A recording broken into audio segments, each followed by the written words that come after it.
Hello, everybody. Welcome back to What If the World Restarted. Today we are on episode 20. That's crazy. But now this is our world map. As you can see, it looks very different. Last episode, of course, we saw the unification of the two Central Asian countries and subsequently their expansionist campaign into the Siberian countries, Middle East, etc., to make a very big country. Very scary. China also helped split up the country up here.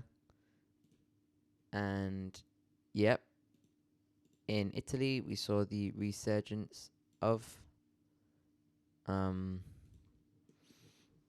the Italians after all the countries reunited and when an expansionist campaign taking over Libya, the Azores, that's Madeira, but it doesn't matter, Bermuda, and some colonies in Central America. More expansion of China. The Greeks won an expansionist campaign as well. Iberia reunited, took over Morocco. France is just here. And Germany lost Poland. So yeah, that's about it.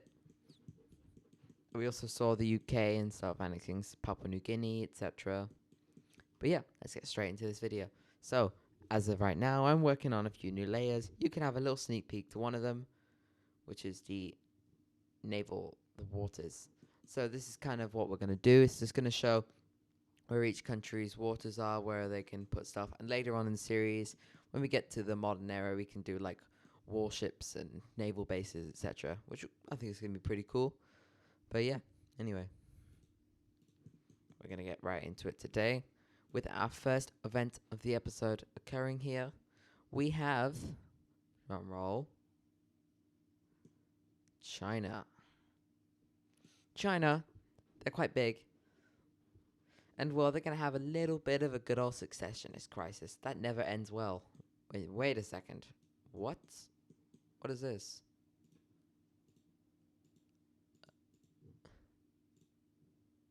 I don't understand what's going on. What's that? Oh, it's fine. Don't worry about it. Okay, China's going to have a good old successionist crisis. And that never goes well when you're such a big country as well.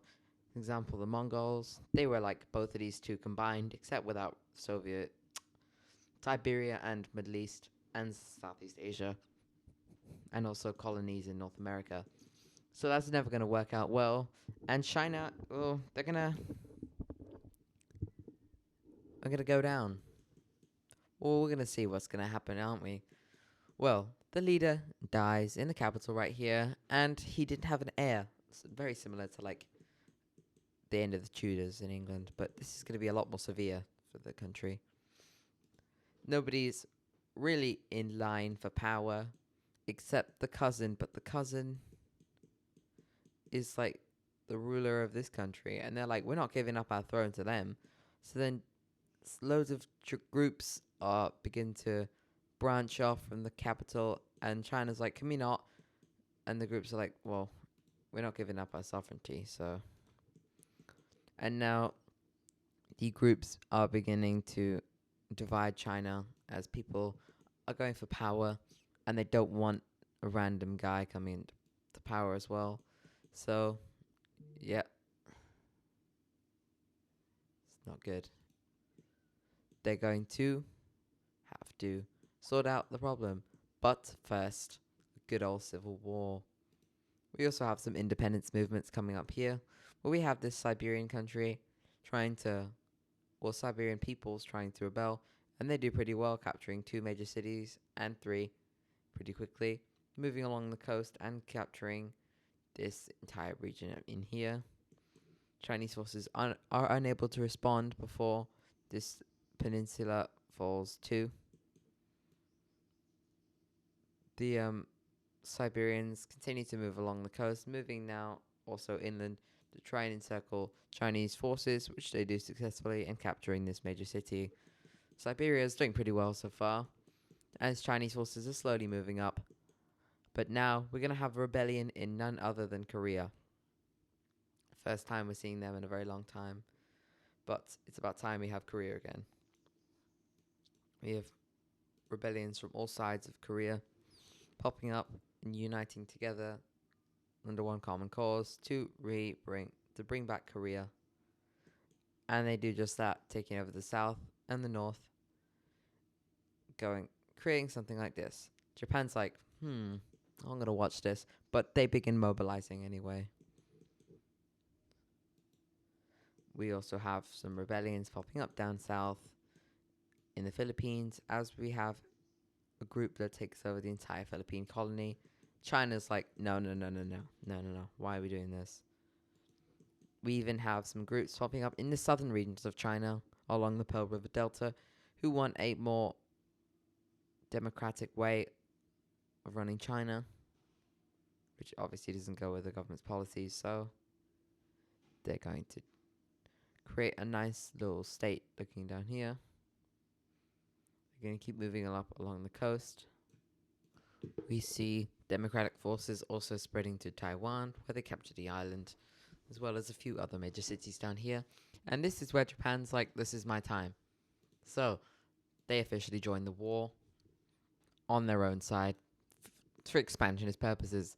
They take this island here, and they go around and taking some land from China. They move up Sakhalin to capture the entire island, and they move the troops into the Manchurian region. Moving around here, capturing this major city inside.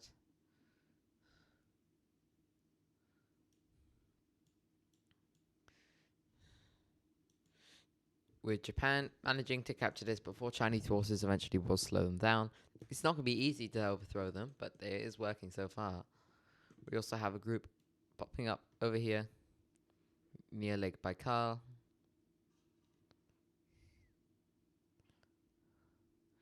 Coming up here. And creating a solid front like this. Now moving here and finishing like this. We also see forces from Southeast Asia start to switch sides and become their own groups as they want their own independence. And this even spreads into Vietnam with this entire region falling. The group ends up spreading themselves around here.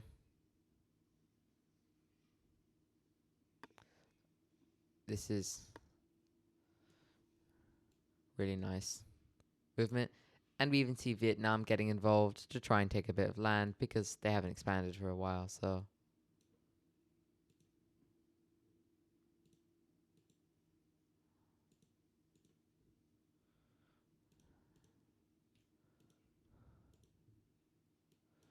Vietnam's forces move through and take out here. Take all this land from China. We see the democratic forces begin to ramp up their advance, now moving pretty deep into China. Reaching, I don't know what river this is. Is this the Yangtze or is this the Yellow River or...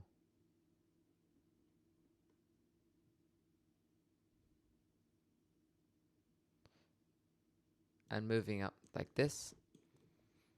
And now we even see some small mercenary groups popping up inside the warlord groups popping up inside central China, taking a few major cities and just establishing themselves as some regions. Just moving through like this. And moving in groups like this. China is collapsing. They're unable to respond to all of this. And yeah, it's not going too good for them.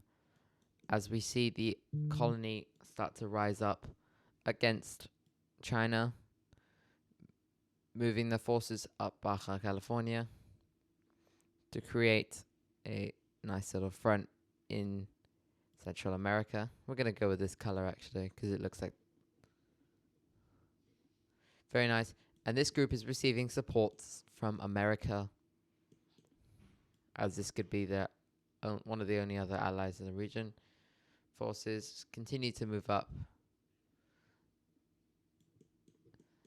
And we also have the other group forming up next to Alaska, like here, in the Cascadian region, keeping on advancing down south until they reach something like here. It's not invasion.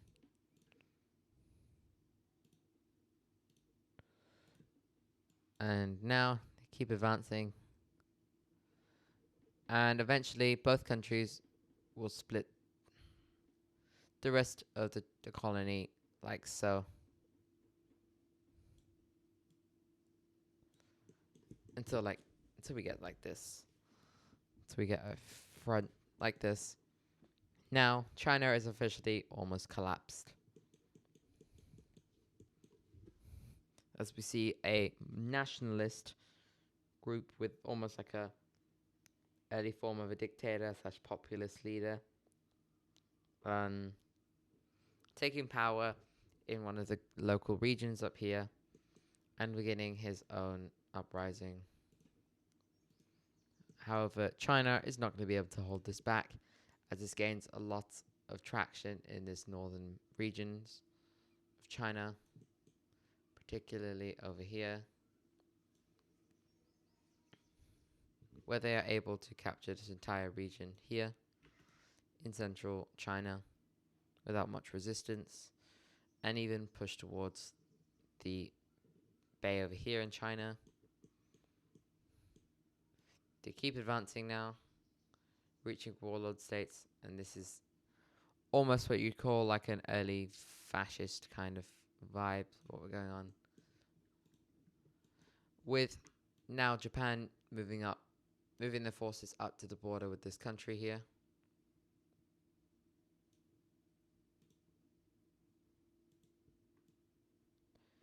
Keep advancing, and they take the rest. Korea now takes the rest of this area.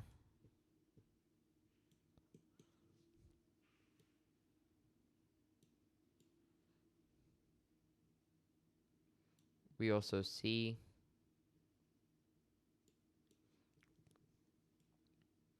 another group popping up over here in this region who just want to get the war done with, so they pop up here, taking over all of this land, and they move into the capital, taking it pretty quickly. Now, with China having no capital, they got their chances of survival are almost nothing. Both Chinas decide, let's just unite together to make it more strong, especially from the populist threat in the north. Advancing further now, capturing a few more major cities, reaching a few of the borders, moving in like this though.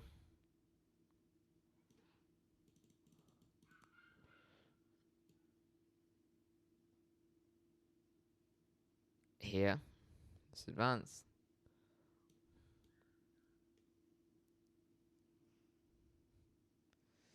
This is advance. This is what the advance ends up looking like though, with China making a few small gains on some of the warlord states, but eventually deciding, well, they can just do whatever they want. I can't be bothered to fight them.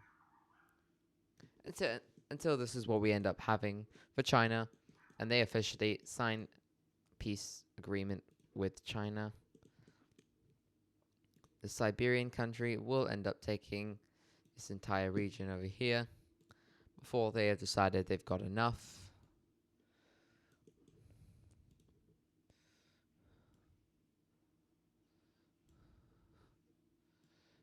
And now we see another group popping up here in Siberia. This is our little group here. And now we're going to have a few small groups popping up here in the center of Siberia.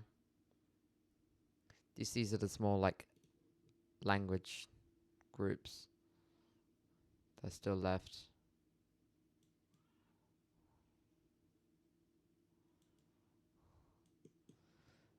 And the final group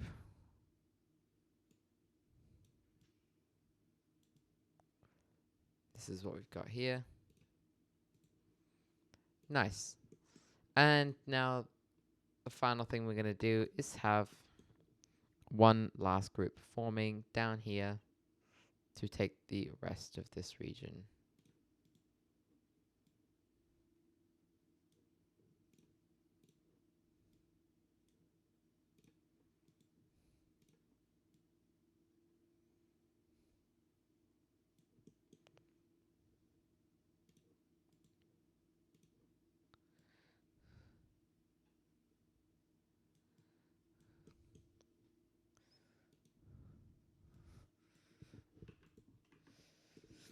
Here we are.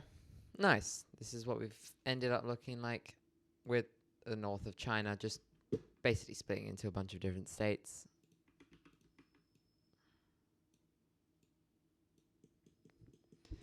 Here we are. This warlord state is going to expand as well a bit westwards into the empty regions of China where there aren't as many major cities. This one will also do the same here.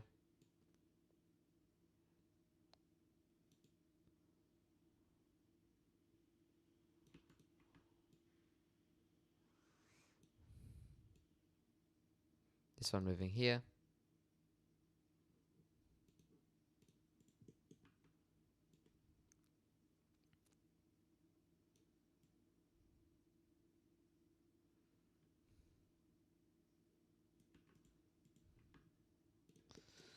And yeah, this final region here is going to be occupied by the Central Asian country, who will simply send their forces in to take most of this region, like so.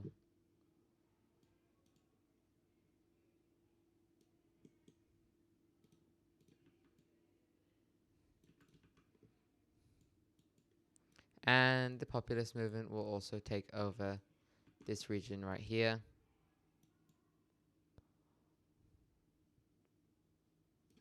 Here we are. This is what we have for an end to China. And it's interesting. We've got a lot more countries in this region now. Oh yeah. Myanmar will take this entire region as well. And the warlord state down here will also do the same. Advancing here.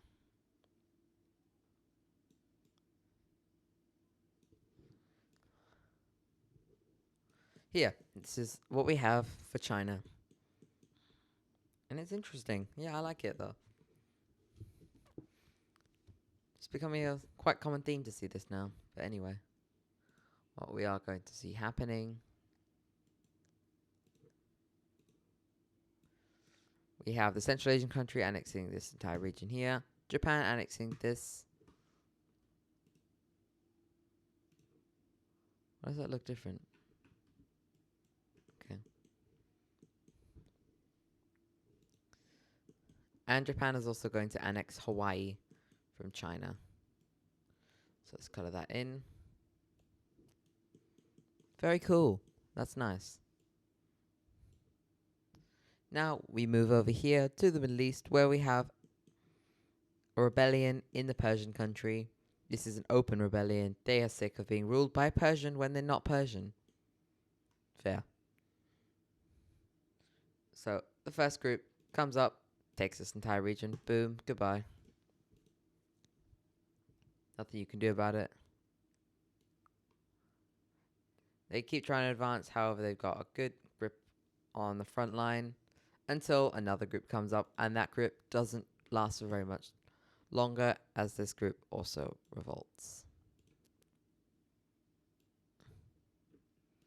Persia's like, okay, I'm not going to be able to fight this back. So they voluntarily give this up, and we got to give some new capitals to both this and our countries in China. So let's do that quickly. We're going to go with the capital being down here. These guys are going to go on this peninsula. Myanmar will go for a central one right here. Oh, this is Vietnam's territory. So the Philippines is going to put a brand new capital right here. Korea is going to go with Pyongyang. The South China is going to move the capital to Shanghai. This warlord state is going to put their capital in here. This one will put theirs down here. Here, the populist movement will have their capital where it started, up here. This country, here. This one, here. Here. Here. Here. Here. Here. We'll give them one major city, so here. And the Siberian country will go with the one in this bay right here. Very nice. And yes, of course, this does belong to Vietnam now. So, yes, very nice. This is what we got for Southeast Asia. Quickly, though, because we've done a lot of Asia recently, we're going to be moving over to Europe. I almost feel like we haven't done much in Europe. But yeah. Where we see a interesting event occurring. We see the partition of Skåne by Germany and Norway. Both the countries are like, well, what's the point of this little thing existing here? Because we can't really do anything about it. So they're going to be killed so quickly that we're not even going to color in the occupation.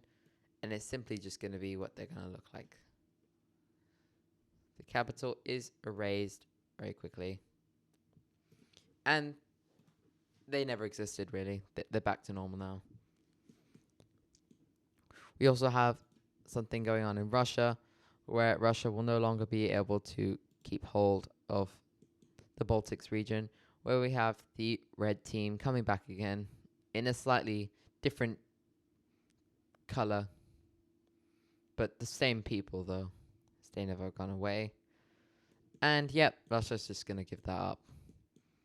If they give it, but this spurs even more movements, as now this island declares its own independence from Russia, taking out 3 major cities with it, as well as these northern islands up here, and this one. And then they start to land in the country, and Russia's like, okay, that's enough. But they are unable to stop it, as the rebellion takes this entire region from Russia before Russia finally gives in. So yes, fantastic. The capital will be right here. You can barely even see this country. So I think I might just make it a tad bit darker. That helps. Nice. Russia's just lost a bit more land. Oh, cool. We are now also going to have a bit more colonization, of course, because that's the kind of time period we are in. You're going to see the country of Poland going on a colonial expedition. Now sending their little boats from Poland. Let me just do this on that map. Sending their boats from Poland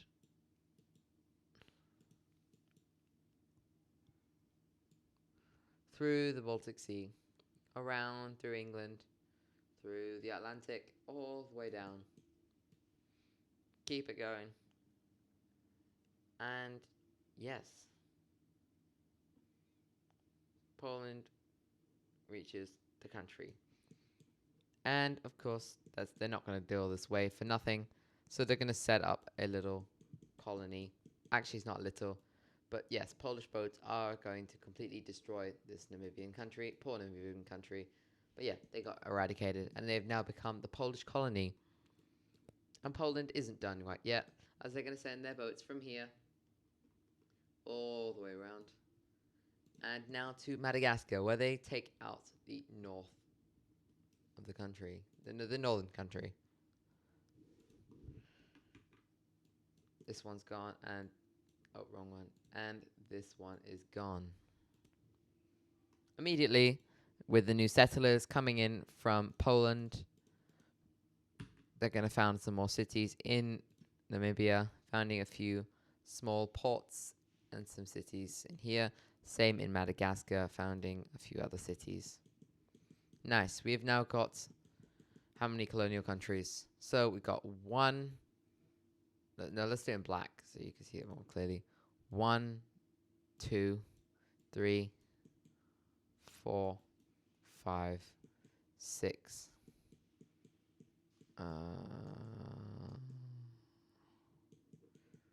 I don't know actually. How many colonies? 7. And I don't know what else we can count as colonial. Yeah, only 7. It's actually not that bad, to be fair. But no, we're going to add another country to our list. We're not finished with colonialism just yet, are we? No. Afraid not. As we see China... They're not Chinese. We're going to see French forces sending their boats down, and they're going to be going to West Africa, where they were historically. And we're going to fix the border of this disgusting looking nation down here as they land in the Gold Coast to take quite a little bit of land from this country, taking this bit of land and forcing them to give it up. Otherwise, they would get bombarded. And they're not done yet, as they even move in to take this region of the orange West African country. This being a new... Oh, they already have a colony. They're also going to take this, though. Yeah, a new French colony. I actually thought they didn't have a colony already. And this is technically a colony as well, so you can include that in the list. So nice. A lot of European countries have colonies. And the final one we're going to once again put on the list is Spain. They're not finished with colonialism as they go into Africa to take their fair share. Of course, landing in the south of Madagascar and taking it for themselves. They also take this central Congolese country. It feels like we're raising countries at this point. We are, but...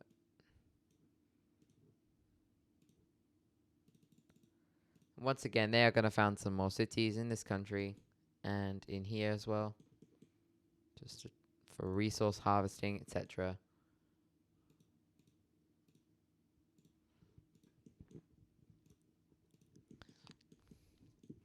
Very cool. We're now also going to put a few major cities scattered in Europe. And nice. The last event we're gonna have happening in this episode. I know we've seen it a lot already, but it's because the countries are so big.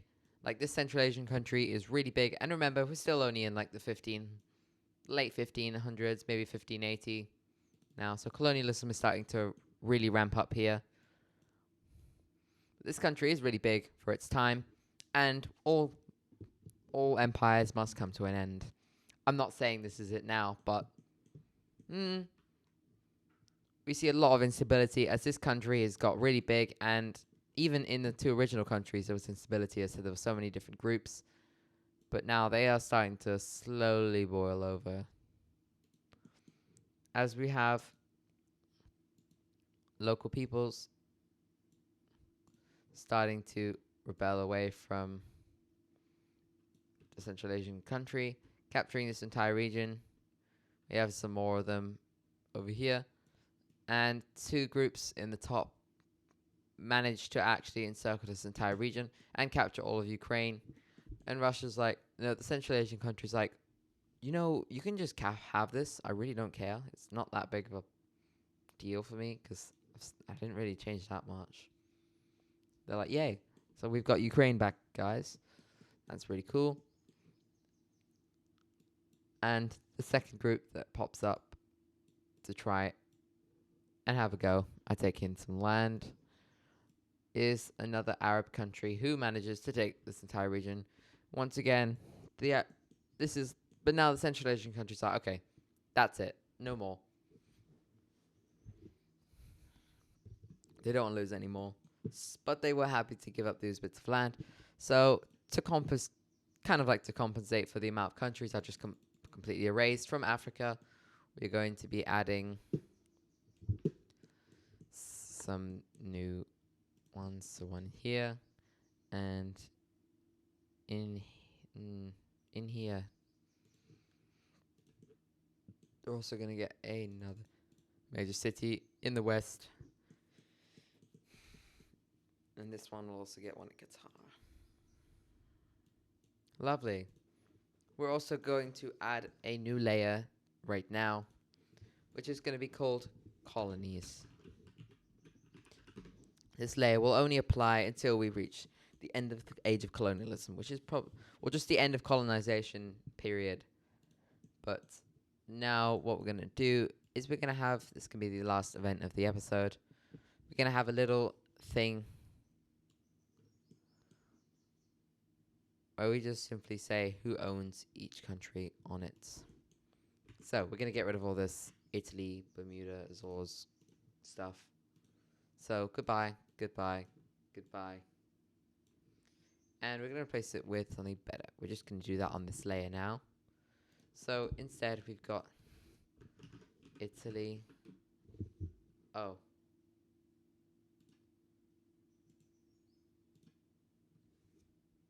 Italy.